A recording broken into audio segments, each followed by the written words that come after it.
Kung pangit ang sasakyan mo, ibabagsak ko yan. Pasensyahan tayo.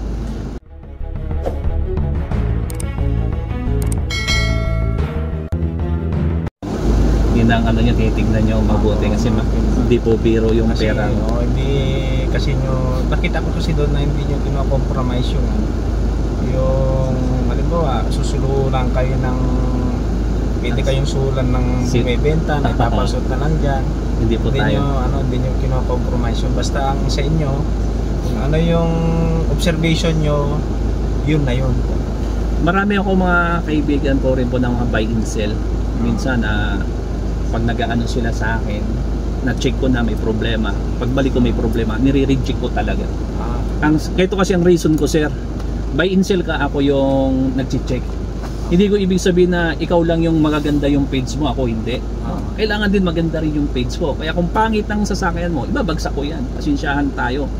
Kasi ako, kung meron kang iniingatan na reputasyon, meron din naman ako. Kaya sa akin, walang kaibigan sa ano. Kaibigan tayo for business. Business mo yan, sige, ayusin mo. Diba? Ako naman, nag-check ng sasakyan, ayusin ko rin. Ngayon, kung pangit ang sasakyan mo, ibabagsak ko kahit bago yan. Kasi meron din ako mga bagong ginawa na check ng mga 2024, 25, may mga bangga, nire-reject ko talaga. Minsan, away kami, bahala tayo mag-away, basta hindi kita i-compromise yung ng buyer. So, yun lang, sir. Nagpapasalamat pa ako kay Sir. Pagka meron kayong pag-check na sasakyan, recommended 100%. So, sir, maraming po salamat sa tiwala mo. Pag nakursunadahan mo to, sir, sir, kailangan mo to ng fitness. Although ito 55, so kailangan mo tong fitness kaagad. Kahit sabihin natin siya change oil, kasi itong unit mo sa iyo na hindi naman sa kanya, di ba? So tinignan din naman natin yung papers, encumbered siya, ang wala registration of it. So may kawayan lang naman po yun. Siguro ang bayad no, mga 1.5 to 8. Pero mayroon naman siya cancellation sa bank, mortgage, di ba? Kompleto naman po lahat. Sa akin, sir, okay itong nito. Isa pa, ang kagandahan lang itong binili mo, manual.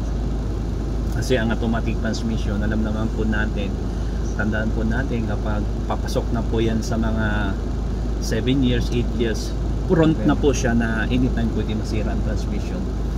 Pag nagre-rebuild po kami, sir, umaabot po kami ng 70,000 dito, libre materials 1 year. Ang po namin, kaya masaya ako kapag ang customer ko nakakuha po ng manual talaga. Lalo na hindi, siyempre iba naman po yung mga mayaman, baliwala sa kanila.